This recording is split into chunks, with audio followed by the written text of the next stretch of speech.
Hello and welcome everyone. आइए आप सबका स्वागत है रिलेशन एंड फंक्शन के इस नेक्स्ट लेक्चर में, लेक्चर नंबर 2। लेक्चर नंबर 1 में हमने डिस्कस किया था कि कार्टेशियन प्रोडक्ट क्या होता है, या फिर क्रॉस प्रोडक्ट भी हम उसको बोल सकते हैं। हमने क्रॉस प्रोडक्ट की कुछ कुछ प्रॉपर्टी करी थी, उसके अंदर कितने एलिमेंट्स होते हैं, कैसे क्रॉस प्रोडक्ट डिफाइन होते हैं, क्या ऑर्डर्ड पेयर होता है, ये सब चीज़ हमने लास्ट लेक्चर में डिस्कस करी थी। आइए अभी हम क्रॉस प्रोडक्ट को ग्राफिकली या फिर डायग्राम की फॉर्म में कैसे रिप्रेजेंट करते हैं वो सीख लेते हैं।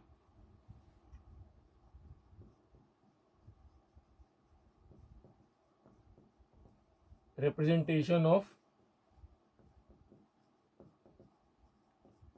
Cartesian product, representation of Cartesian product.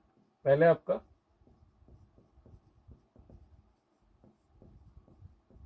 Graphical form में किसी भी चीज को रिप्रेजेंट करने से पहले उसका एक बेसिक एग्जांपल लेना पड़ता है।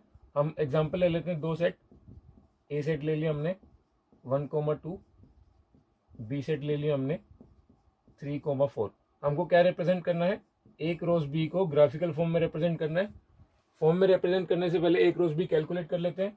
ये आएगा पहला पेयर 1,3, दूसरा पेयर 1,4, 2,3 एंड 2,4। ये चार एलिमेंट आएंगे क्योंकि इसके अंदर नंबर ऑफ एलिमेंट्स 2, इसके अंदर भी नंबर ऑफ एलिमेंट्स 2, 2 इंटू 2 4। ये चार एलिमेंट आ गए एक रोज बी के अंदर। अब ग्राफिकल फॉर्म में रिप्रेजेंट करने के लिए क्या है, आपको एक्सिस बनाने पड़ते हैं। यहाँ पे आपने एक्सिस बना ली। सपोज इस साइड एक्स एक्सिस की जगह आपने ए साइड ले लिया, वाई एक्सिस की जगह आपने बी साइड ले लिया। यहाँ पे दो एलिमेंट को रिप्रेजेंट कर दे, 1 और 2। ए सेट के अंदर दो ही एलिमेंट है, बी सेट के अंदर दो ही एलिमेंट है, 3 एंड 4। हमने यहाँ पे इसको रिप्रेजेंट कर दिया। अब देखिए 1 का 3 के साथ पेयर है, इसका मतलब ये वाला एलिमेंट यहाँ पे है, इसको इस डॉट से रिप्रेजेंट करते हैं। 1 का 4 के साथ भी पेयर है, 1 का 4 के साथ पेयर है। फिर 2 का 3 के साथ पेयर है, 2 3 यहाँ पे आएगा, एंड सिमिलरली 2 4 यहाँ पे आएगा। ये चार डॉट है इस एक रोज बी की ग्राफिकल फॉर्म में रिप्रेजेंटेशन। ग्राफिकल फॉर्म में रिप्रेजेंटेशन ये सिंपली शो करता है कि हाँ ग्राफ पे ये पेयर कैसे दिखेंगे। इस पेयर को देख के कोई भी रीड कर सकता है 1,3, जैसे आप कोऑर्डिनेट सिस्टम में रीड करते थे। जो पेयर पहले आएगा वो एक्स एक्सिस पे आएगा, जो पेयर बाद में आएगा प्रोडक्ट में वो एक्सिस पे आएगा। अगर आपको कोऑर्डिनेट सिस्टम में इसके कोऑर्डिनेट निकालने तो क्या आएंगे, 1,3। सिमिलरली यहाँ पे भी पेयर क्या है, 1,3। नेक्स्ट फॉर्म है हमारी डायग्रामेटिकल फॉर्म, या फिर डायग्राम की फॉर्म में हम उसको कैसे रिप्रेजेंट करते हैं सीख लेते हैं।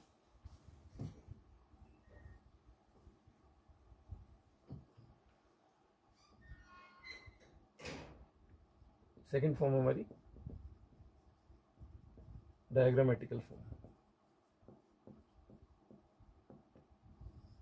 कई बार इसको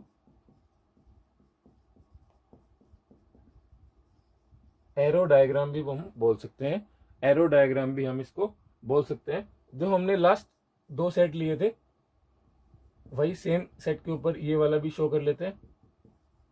ए लिया था 1,2, बी लिया था 3,4। एक रोज बी आएगा आपका 1,3, 1,4, 2,3 एंड 2,4।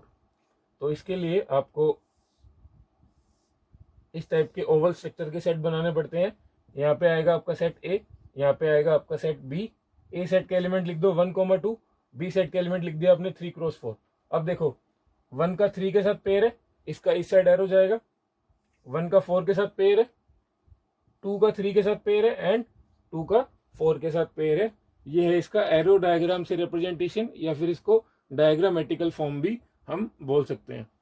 शायद आपको समझ आ गया होगा कि कार्टेशियन प्रोडक्ट का रिप्रेजेंटेशन कोई खास बात नहीं है। ये सारी चीजें आपने पहले से करी हुई है। ग्राफिकल फॉर्म में एक्स वाई कोऑर्डिनेट है, यहाँ पे दो ओवल स्ट्रक्चर बनाना, दो जो भी सेट के एलिमेंट है वो लिख देना, एंड सिंपली उनको एरो से कनेक्ट कर देना, हर एलिमेंट को हर एलिमेंट से। 1 को आपको 3 से भी कनेक्ट करना है, 1 को 4 से, एंड सिमिलरली 2 को 3 से, एंड सिमिलरली 2 को 4 से। तो ये है कार्टेशियन प्रोडक्ट की डायग्रामेटिकल फॉर्म में रिप्रेजेंटेशन, या फिर एरो डायग्राम से आप इसको कैसे रिप्रेजेंट कर सकते हैं। नोट कर लीजिए इसको। आपकी स्क्रीन पे आपके बोर्ड के ऊपर 4 थ्योरम्स लिखी हुई हैं जो क्रॉस प्रोडक्ट के लिए बहुत ही इंपॉर्टेंट है, क्रॉस प्रोडक्ट से रिलेटेड है। मैं चारों प्रॉपर्टीज को एक बार रीड कर देता हूँ। इनमें से फर्स्ट प्रॉपर्टी का मैं आपको प्रूफ करा देता हूँ थियोरेटिकली, एंड बाकी सारी प्रॉपर्टीज का भी प्रूफ सिमिलर वे में हो सकता है। आप इसको ग्राफिकल वे में या डायग्राम की हेल्प से भी इनका प्रूफ समझ सकते हैं। कोई भी आप अपनी मर्जी से 2 या 3 सेट जो भी जरूरत हो ABC एज्यूम कर लीजिए, LHS लीजिए, RHS को अलग अलग कैलकुलेट करिए, आप देखेंगे कि दोनों के अंदर सेम पेयर मिलेंगे एंड दोनों सेट एग्जैक्टली सेम होंगे। तो पहली प्रॉपर्टी, पहले थ्योरम, पहली लॉ क्या बोलती है, A cross B union C is equal to A cross B। A का इसके साथ क्रॉस हुआ, बीच में union sign A cross C। ये बेसिकली ब्रैकेट खुलने की तरह है। अगर आपको x को y प्लस जेड से मल्टीप्लाई करना हो तो क्या लिखते हैं आप, x into Y plus X into Z, X into Y plus X into Z. Similarly यहाँ पे ब्रैकेट खोलने में, यहाँ पे इंटरसेक्शन था तो यहाँ पे इंटरसेक्शन आ गया, यहाँ पे माइनस था तो यहाँ पे माइनस आ गया।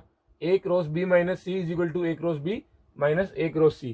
फोर्थ प्रॉपर्टी क्या बोलती है, ये थोड़ी इंपॉर्टेंट प्रॉपर्टी है, A इंटरसेक्शन B, कोई दो सेट है उनका इंटरसेक्शन और उसका आप क्रॉस प्रोडक्ट ले रहे हैं, कार्टेशियन प्रोडक्ट ले रहे हैं C क्रॉस D के साथ, ये भी कोई दो और नए सेट है, तीसरे चौथे सेट, तो क्या होगा, पहले सेट और तीसरे सेट का इंटरसेक्शन क्रॉस प्रोडक्ट विद दूसरे सेट और चौथे सेट का क्रॉस प्रोडक्ट के इक्वल आ जाएगा।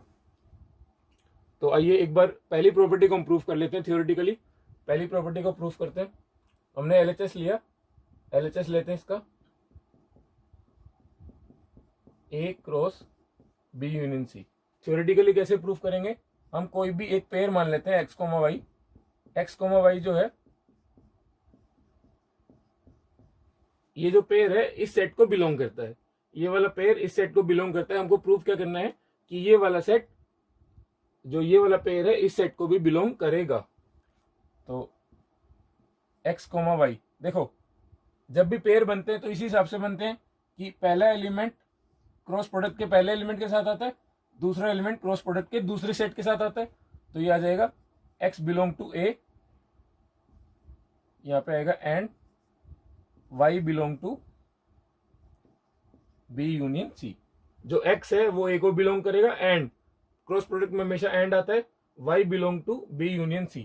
इसको ऐसे ही लिख लेते, x belongs to A and जो y है अगर B यूनियन C को बिलोंग कर रहा है तो या तो y B को बिलोंग करेगा और y बिलोंग्स टू C।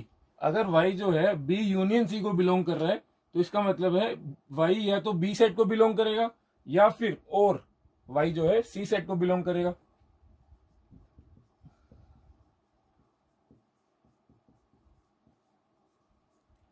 अब हमने इसको अलग अलग लिख लिया।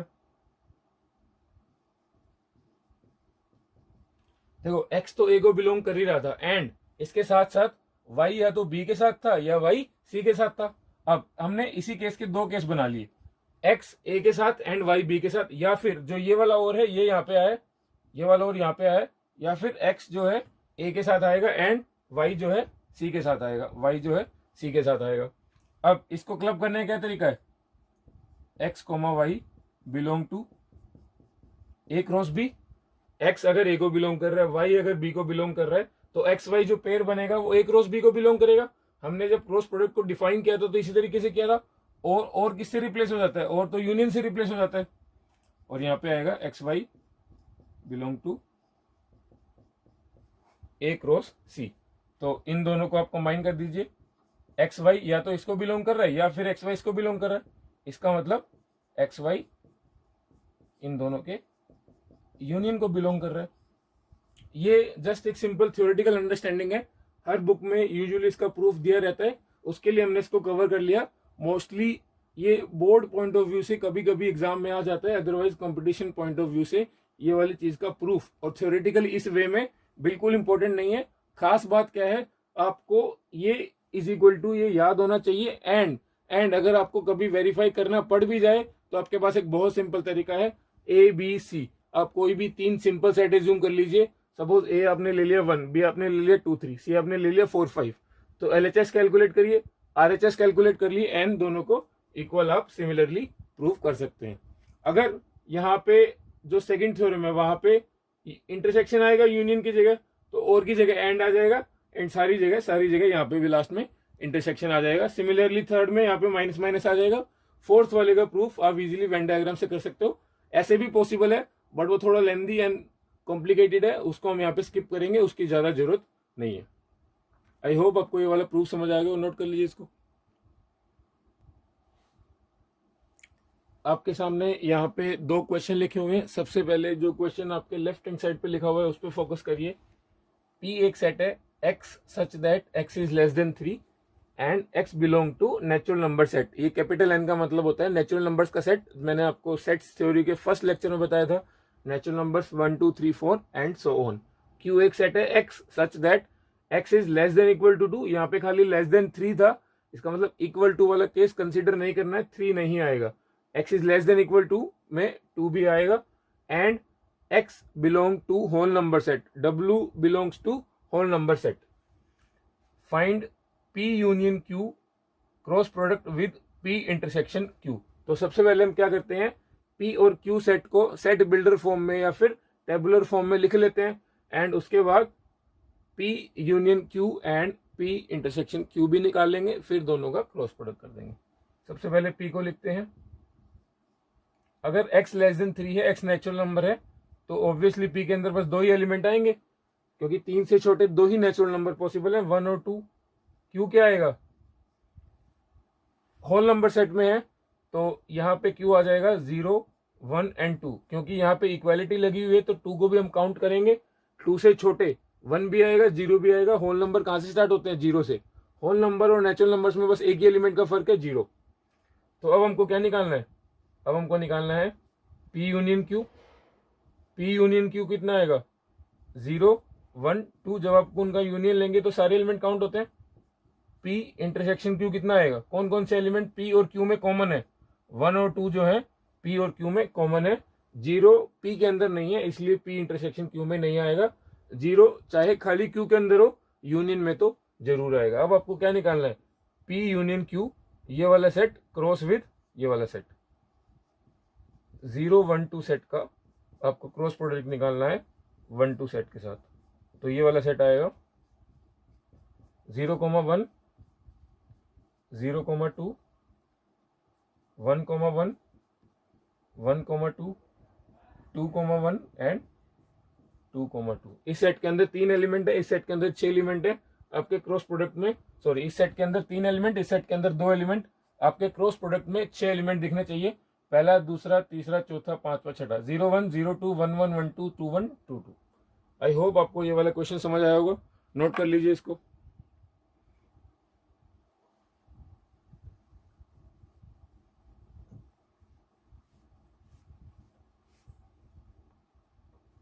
चलिए अब देखिए, इधर आपकी स्क्रीन के ऊपर एक और क्वेश्चन लिखा हुआ है। There are 2 sets A and B, 2 set है ए और बी। They are having 99 elements in common. उन दोनों सेट्स के अंदर 99 एलिमेंट कॉमन है। इसका मतलब ए इंटरसेक्शन बी के अंदर कितने एलिमेंट है, 99। यही मतलब हुआ, उनके अंदर 99 एलिमेंट्स अगर कॉमन है तो number of elements in A intersection B is equal to 99 if the number of elements common to A cross B and B cross A cross B and B cross A जो sets हैं उनके अंदर number of common elements, उनके अंदर number of common elements कितने हैं, 121 lambda square. 121 lambda square. आपको lambda की वैल्यू निकालनी है। एक बार वीडियो पॉज करें, इस क्वेश्चन को खुद सोचने का ट्राई करें। मैं आपको एक हिंट दे देता हूं, हमने एक प्रॉपर्टी नंबर 4 करी थी, थ्योरम नंबर 4 करी थी, इससे जस्ट पहले। वो इस क्वेश्चन के अंदर यूजफुल होने वाली है, काम आने वाली है। उसकी हेल्प से आप इजीली लैम्डा की वैल्यू कैलकुलेट कर पाएंगे। इंपॉर्टेंट ट्रिक क्या है कि ए और बी के अंदर कितने एलिमेंट्स है वो नहीं दिए हुए, नहीं तो हम शायद इसको और आगे सोच पाते। अगर आपको वो प्रॉपर्टी ध्यान में नहीं आ रही तो ये क्वेश्चन बहुत टफ हो जाएगा। वो प्रॉपर्टी क्या बोलती है, मैं एक बार प्रॉपर्टी फिर से लिख देता हूँ। ए इंटरसेक्शन बी का क्रॉस ले रहे हैं अगर आप सी इंटरसेक्शन डी के साथ, तो वो इक्वल आएगा ए इंटरसेक्शन सी। इसका और इसका इंटरसेक्शन हो जाएगा, क्रॉस हो जाएगा बी इंटरसेक्शन डी। ये थी आपकी थ्योरम नंबर 4 जो हमने इससे जस्ट पहले मेंशन की थी। उसका यूज कर लेते हैं। देखो, number of A intersection B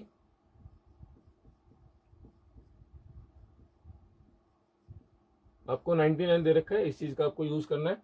ये लगा लेते हैं यहाँ पे ए तो ए है, बी बी है, सी की जगह बी है एंड डी की जगह ए है। तो ये आ जाएगा ए इंटरसेक्शन सी। सी की जगह यहाँ पे कितना, यहाँ पे सी था, सी की जगह लिखना चाहिए बी हमको। फिर आएगा क्रॉस का sign and B intersection D, B की जगह तो बी था और डी की जगह फिर ए आएगा, डी की जगह फिर ए आएगा। अब आप ध्यान से देखिए, जो ए इंटरसेक्शन बी है वही तो बी इंटरसेक्शन ए होगा। जब हमने इंटरसेक्शन समझा था तो एक प्रॉपर्टी सबसे पहली मेंशन करी थी कम्यूटेटिव। कम्यूटेटिव का मतलब ए और बी का जो इंटरसेक्शन है, ए और बी का जो इंटरसेक्शन है that is equal to B और ए का इंटरसेक्शन। ए और बी का इंटरसेक्शन बी और ए के इंटरसेक्शन के बराबर है। जो बीच वाले रीजन होता है सेट थ्योरी के हिसाब से ये वाला दोनों में कॉमन। अब ये ए है ये बी, आप ए इंटरसेक्शन बी लो या बी इंटरसेक्शन ए लो, रीजन तो यही आने वाला है। तो बेसिकली इसके अंदर जितने एलिमेंट हुए वही एलिमेंट इसके अंदर होंगे। सपोज इसके अंदर एक्स एलिमेंट है, सपोज इसके अंदर एक्स एलिमेंट है तो यहाँ पे भी एक्स एलिमेंट होंगे। अब देखो ये वाली चीज आपको क्वेश्चन में गिवन है, इसके अंदर 99 एलिमेंट्स है तो ये हो जाएगा 99 into 99, 99 into 99 is equal to 121 lambda square. और यहाँ से आपके पास लैम्डा की वैल्यू इजीली आ जाएगी। यहाँ से देखो 99 को मैं 11 इंटू 9 लिख सकता हूँ, ये भी 11 इंटू 9 और 121 हमको पता है क्या होता है 11 इंटू 11 इंटू लैम्डा स्क्वायर। तो दोनों 11 से दोनों 11 कट जाएंगे, लैम्डा स्क्वायर की वैल्यू आएगी 9 into 9 which implies lambda is equal to 9। तो ये आपका सॉल्यूशन है, लैम्डा की वैल्यू आ गई 9। इंपॉर्टेंट क्वेश्चन था, ट्रिकी क्वेश्चन था। इस टाइप के क्वेश्चन किसी भी कंपटीशन एग्जाम में इजीली पूछे जा सकते हैं, नोट कर लीजिए इसको। आई होप आपको कार्टेशियन प्रोडक्ट से रिलेटेड सारी प्रॉपर्टी, सारे थ्योरम्स, लॉज जो भी हमने अभी तक डिस्कस हुए हैं इंक्लूडिंग क्वेश्चंस, वो आपको समझ आ गए होंगे। आइए आगे बढ़ते हैं थोड़ा सा। नेक्स्ट टॉपिक है हमारा रिलेशंस, जो इस यूनिट की या इस एक्सरसाइज की हेडिंग है रिलेशंस, उसको डिस्कस कर लेते हैं। रिलेशंस आपका बहुत बहुत बहुत इंपॉर्टेंट टॉपिक है, अब इसको मोस्ट इंपॉर्टेंट में मार्क कर लीजिए रिलेशंस, क्योंकि इसके आगे आने वाला जो टॉपिक है फंक्शंस, वो भी रिलेशंस के ऊपर ही डिपेंड करता है। अगर आपको रिलेशंस समझने में कोई कंफ्यूजन है तो आपको फंक्शन बिल्कुल समझ नहीं आएगा। और आपको रिलेशन कैसे समझ आएगा, अगर आपको कार्टेशियन प्रोडक्ट या फिर क्रॉस प्रोडक्ट अगर अच्छे समझ आ गया कि एक पेयर का क्या मतलब होता है एंड प्रोडक्ट कैसे बनता है, तो आपको रिलेशंस भी इजीली समझ आ जाएगा। रिलेशंस का जो नॉर्मल अपनी लैंग्वेज है, घरेलू लैंग्वेज, उसके अंदर मतलब होता है रिश्ता। जैसे हमारे घर पे बहुत सारे रिश्ते होते हैं, माता और बेटे का रिश्ता या बाप और बेटे का रिश्ता, पति पत्नी का रिश्ता, भाई बहन का रिश्ता, एंड इस तरीके से आप भी बहुत सारे रिश्तों से जुड़े हुए होंगे। वो सारे रिलेशंस मैथ में नंबर्स के बीच में भी होते हैं, एलिमेंट्स के बीच में भी होते हैं। उनको हम किस तरीके से डिफाइन करते हैं, अगर कोई पेयर बना हुआ है ए कोमा बी, ये एक पेयर है, इसके अंदर अगर हम ऐसा लिखें A is related to B, इसको आप कैसे पढ़ोगे, A is related to B, A is related to B, इसका मतलब क्या है, ए और बी ऐसे एलिमेंट है उनके बीच में कोई ना कोई रिलेशन है, इसीलिए वो इस पेयर में बने हुए हैं, इसीलिए वो उनको हमने एक पेयर में लिखा हुआ है। अलग अलग सेट के एलिमेंट की तरह नहीं लिखा हुआ, इनको हमने पेयर में लिखा हुआ है क्योंकि ए जो है बी से किसी ना किसी तरीके से रिलेटेड है, ए जो है बी से किसी ना किसी तरीके से रिलेटेड है। अब हम क्या करते हैं, रिलेशन की ऑफिशियल फॉर्मल डेफिनेशन लिख लेते हैं।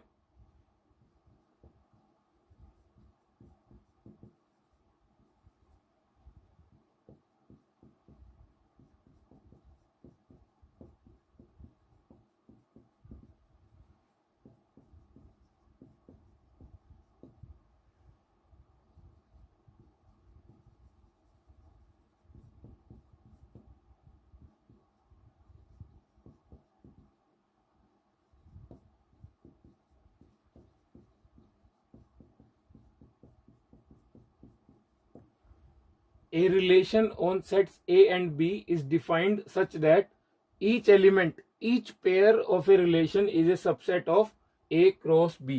अगर आप दो सेट A और B के बीच में कोई रिलेशन डिफाइन कर रहे हैं तो वो रिलेशन जो है A क्रॉस B का सबसेट ही मिलेगी, A क्रॉस B का सबसेट ही मिलेगी। देखो साफ बात है, अगर A और B दो सेट है, उनका आपने क्रॉस प्रोडक्ट ले लिया, उनके क्रॉस प्रोडक्ट लेने का मतलब है कि ए और बी के अंदर जो भी पॉसिबिलिटी है उनके एलिमेंट्स के बीच में पेयर बनाने की, वो ए क्रॉस बी में जरूर आ जाएगी। सारी पॉसिबिलिटी डिस्कस कर लेते हैं हम। देखो जैसे मान लो ए सेट है 1 2, बी सेट आपने ले लिया 0 एंड 1, जब भी आप इनका क्रॉस लेंगे तो कौन कौन से पेयर बनेंगे, 1 0 2 0 एंड 1 1 एंड 2 1। अब इन चारों पेयर के अलावा ए और बी के बीच में कोई पेयर की पॉसिबिलिटी बचती ही नहीं है। इसका मतलब ए और बी ज्यादा से ज्यादा इन चार तरीकों से रिलेट कर सकते हैं। इसका मतलब जो भी आपकी रिलेशन बनेगी वो ए क्रॉस बी का हमेशा सबसेट ही रहेगी। रिलेशन के अंदर ए क्रॉस बी से कुछ ना कुछ एलिमेंट कम ही मिलेंगे आपको, इसीलिए हमने बोला है उसको कि वो उसका सबसेट रहेगी। Relation is always a subset of A cross B. जो भी रिलेशन आप ए और बी के बीच में डिफाइन कर लो, जो रिलेशन आएगी, जिस रिलेशन के हिसाब से एलिमेंट्स बंधे होंगे, जिस हिसाब से पेयर बनेगा, वो हमेशा ए क्रॉस बी वाले सेट का, ए क्रॉस बी वाले जो चार एलिमेंट का सेट आएगा उसका हमेशा सबसेट ही रहेगा। ज्यादा से ज्यादा क्या हो सकता है, ये रिलेशन वाला सेट ए क्रॉस बी के इक्वल आ जाएगा, नहीं तो हमेशा इससे छोटा ही रहेगा। रिलेशन वाला सेट कभी भी ए क्रॉस बी से ज्यादा नहीं हो सकता है। रिलेशन वाला सेट कभी भी ए क्रॉस बी से ज्यादा नहीं हो सकता है। ये बेसिक चीजें रिलेशन के बारे में नोट कर लीजिए। अब रिलेशंस को कैसे रिप्रेजेंट करते हैं, कैसे रीड करते हैं, वो हम अभी सीखते हैं।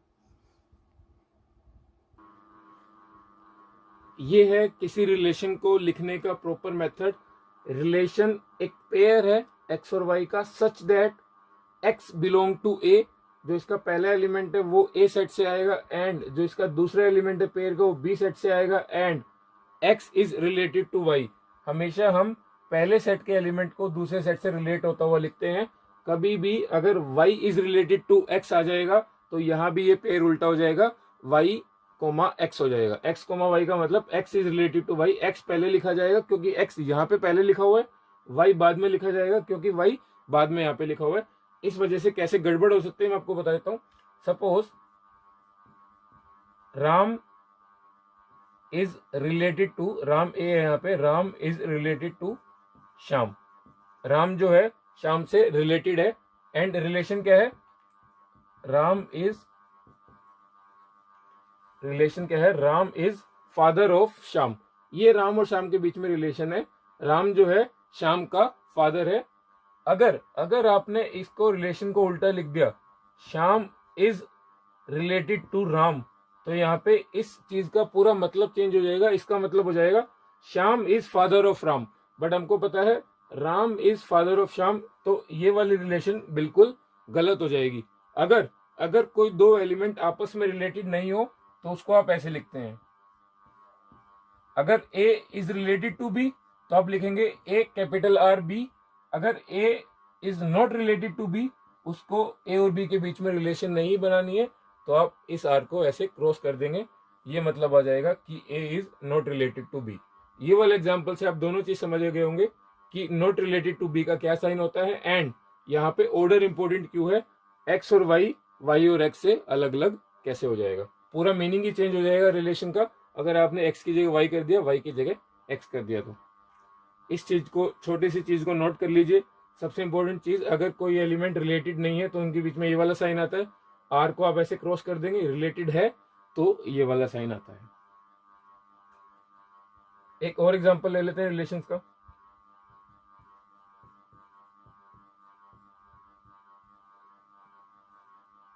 x belong to natural numbers, y also belong to natural numbers, and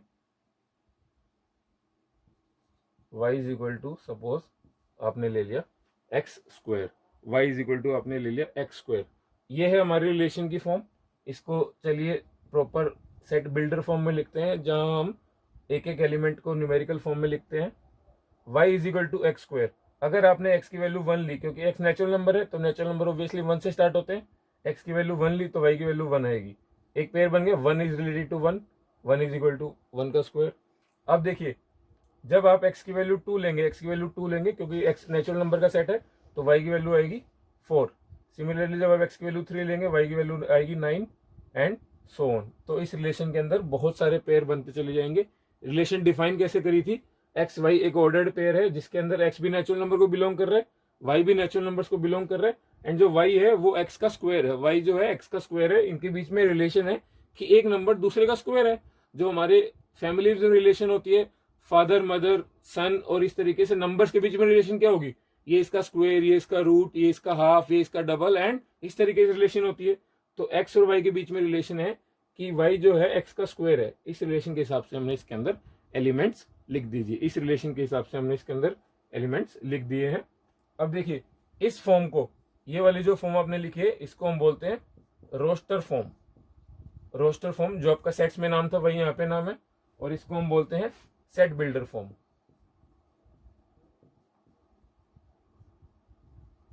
या ये ऑर्डर रिवर्स हो गया आई थिंक, हाँ ये वाली रोस्टर फॉर्म है एंड ये वाली आपकी set builder form. Roster form का मतलब जिसके अंदर आप न्यूमेरिकली सारे एंट्रीज को एक एक करके लिख रहे हैं कॉमा लगा लगा के।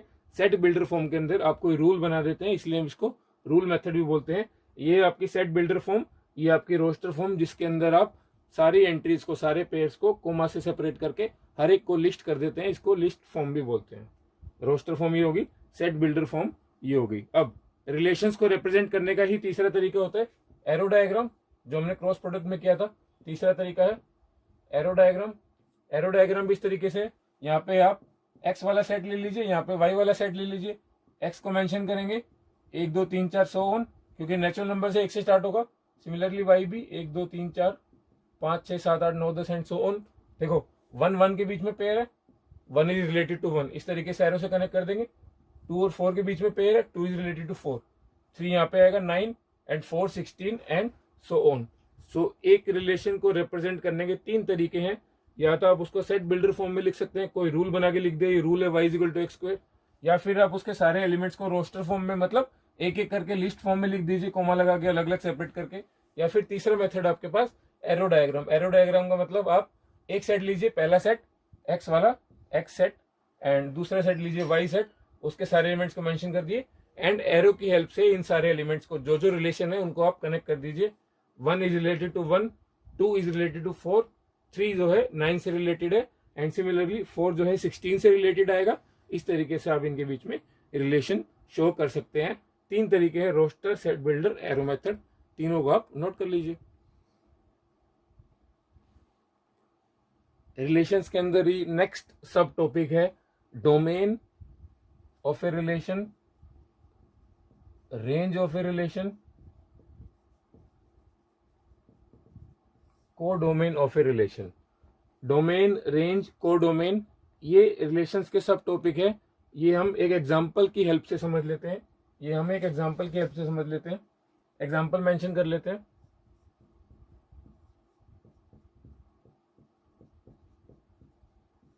ए कोई सेट है 1 2 3 4 5, बी कोई सेट है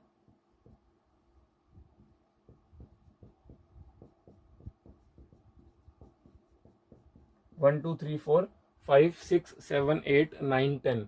हमने एक रिलेशन डिफाइन करी, एक्स और वाई पेयर बना दिया, सच दैट एक्स जो है ए से आएगा, वाई जो है बी से आएगा, और उनके बीच में रिलेशन क्या है, Y is equal to X plus 5। Y is equal to X plus 5। देखो हमने इन दोनों सेट्स के बीच में एक रिलेशन डिफाइन कर दी, एक पेयर बना दिया। जो पेयर का पहला एलिमेंट है वो ए सेट से आएगा, पेयर का दूसरा एलिमेंट वाई जो है बी सेट से आएगा, एंड वाई और एक्स के बीच में ये है कोर रिलेशन। इसको अब हम, ये तो लिखी हुई है सेट बिल्डर फॉर्म में, रोस्टर फॉर्म में लिख लेते हैं, एंड वहां से मैं आपको डोमेन, रेंज एंड को डोमेन का फंडा बताऊंगा। देखो सबसे पहले आपने ली एक्स की वैल्यू 1, क्योंकि एक्स इस सेट से आने वाला है। एक्स की वैल्यू 1 लेंगे, वाई की वैल्यू कितनी आएगी, 1 + 5 6, और 6 इस सेट के अंदर है तो हमने लिख दिया यहाँ पे। सिमिलरली जब आप एक्स की वैल्यू 2 लेंगे तो वाई की वैल्यू आएगी 2 + 5 7, 7 है यहाँ पे। एक्स की वैल्यू 3 ली तो ये आएगा 8, 4 ली तो ये आएगा 9, 5 ली तो ये वाला एलिमेंट आएगा 10। ये हमने रिलेशन को रोस्टर फॉर्म में लिख लिया, सेट बिल्डर फॉर्म में दिया हुआ था, रोस्टर फॉर्म में लिख लिया। अब मैं आपको बता देता हूं जो इस रिलेशन का डोमेन होगा। डोमेन का मतलब जो भी, जब आप एक्स वाई लिख रहे हैं तो एक्स सेट, जो भी आपका पहला सेट है उस सेट के एलिमेंट, उस सेट के सारे एलिमेंट आपके हो जाएंगे डोमेन। 1 2 3 4 5 ये आपकी रिलेशन का पेयर है। इस पेयर के पहले सारे एलिमेंट्स, उनका सेट, ये हो जाएगा आपका डोमेन। जो भी आपकी रिलेशन बनी है उस सेट के पहले एलिमेंट, जिससे एलिमेंट रिलेट हो रहा है, वो हो जाएगा आपका डोमेन। इस सेट के आखिरी वाले एलिमेंट 6 7 8 9 10, ये हो जाएगी आपकी रेंज। 6 7 8 9 10, ये हो जाएगी आपकी रेंज। कोडोमेन, कोडोमेन क्या होता है, इसके अंदर देखो हमने ए सेट से बी सेट में एक रिलेशन डिफाइन करिए, ए सेट से बी सेट में एक रिलेशन डिफाइन करिए, तो बी सेट के सारे एलिमेंट, बी सेट के सारे एलिमेंट होता है आपका कोडोमेन। 1 2 3 4 5 6 7 8 9 10। आई होप आपको डोमेन, रेंज, कोडोमेन का फंडा समझ आ गया होगा। एक बार फिर से बता देता हूं, जो भी आपने रिलेशन बनाई उसके अंदर कुछ पेयर बने होंगे, उन सारे पेयर्स के पहले पहले एलिमेंट, सारे पेयर्स के पहले पहले एलिमेंट को आप ग्रुप करके एक सेट में लिख दीजिए। उस सेट को हम बोलते हैं उस रिलेशन का डोमेन, उस रिलेशन का दायरा, कि किस एलिमेंट से बाहर वो रिलेशन नहीं जा सकती है। अगर आप यहाँ पे 6 लिख देते तो वो ए सेट के बाहर चले जाता, वो इस रिलेशन में आएगा ही नहीं, वो इस रिलेशन के दायरे में नहीं है, डोमेन में ही नहीं है। रेंज, जो वन एलिमेंट जिस एलिमेंट से कनेक्टेड है, वन एलिमेंट 6 से रिलेटेड है, जो इसके आगे वाले एलिमेंट है 7 8 9 10, रिलेशन के पेयर के दूसरे वाले एलिमेंट्स को आप रेंज वाले सेट में लिख देंगे, पहले वाले को डोमेन वाले सेट में। डोमेन और रेंज पूरा रिलेशन से मतलब रखते हैं, लेकिन ये वाली जो चीज है कोडोमेन, कोडोमेन का मतलब है जिस सेट से दूसरे सेट में आप रिलेशन डिफाइन कर रहे हैं वो पूरा यू का यू सेट। यहाँ पे आपने ए और बी के बीच में एक रिलेशन डिफाइन करी है, ए और बी के बीच में, तो रिलेशन जा रही है ए से बी तक। ए जो है बी से रिलेट हो रहा है, जिस चीज से रिलेट हो रहा है वो सेट आप पूरा लिख देंगे। जैसे यहाँ पे लिखा हुआ है बी 1 2 3 4 5 6 7 8 9 10। एक बार फिर से देख लीजिए एग्जाम्पल को, डोमेन, रेंज और कोडोमेन का फंडा आपको शायद समझ आ जाएगा। एक और इन्हीं नंबर्स में मैं एक रिलेशन और डिफाइन कर देता हूं, वहां से भी हम एक और रिलेशन लिखेंगे एंड वहां से भी डोमेन, रेंज का फंडा आपको और क्लिस्टर क्लियर हो जाएगा। रेंज लिख दी मैंने, रिलेशन बना दी X Y such that X belong to A, Y belong to B and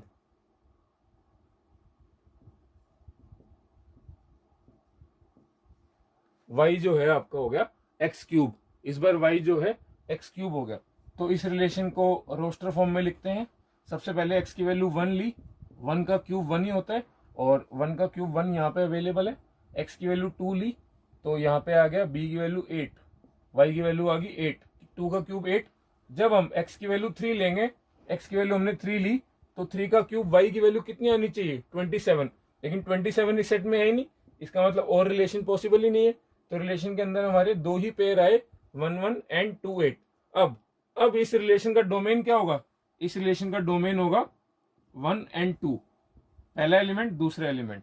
देखो ऐसे तो ए सेट के अंदर 5 एलिमेंट थे, लेकिन इसके डोमेन में कितने एलिमेंट आए, 2 ही एलिमेंट आए जिनकी रिलेशन बनी हुई है।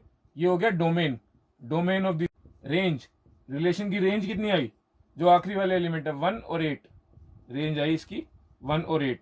और इसका कोडोमेन कितना आएगा, कोडोमेन हमने ए से बी से रिलेशन करी थी तो कोडोमेन में फिर से यू का यू सेट आ जाएगा। तो आपको डोमेन और कोडोमेन में डिफरेंस क्रिस्टल क्लियर होना चाहिए। डोमेन का मतलब जो एलिमेंट पहले नंबर पे है कनेक्टेड है, रेंज का मतलब जो दूसरे नंबर पे है रिलेटेड है, और कोडोमेन का डोमेन और रेंज से कोई लेना देना नहीं है। कोडोमेन वो पूरा सेट होता है जिससे जहां पर रिलेशन डिफाइन होती है। आई होप आपको डोमेन, रेंज और कोडोमेन का फंडा समझ आ गया होगा। इसके आगे वाले टॉपिक रिलेशन के टाइप्स हम नेक्स्ट लेक्चर में डिस्कस करेंगे। तब तक आप पीछे वाले सारे लेक्चर कंप्लीट कर लीजिए अपने सेट थ्योरी के, एंड ये रिलेशन का हमारा दूसरा लेक्चर यहीं पे खत्म होता है। Thank you for watching this video.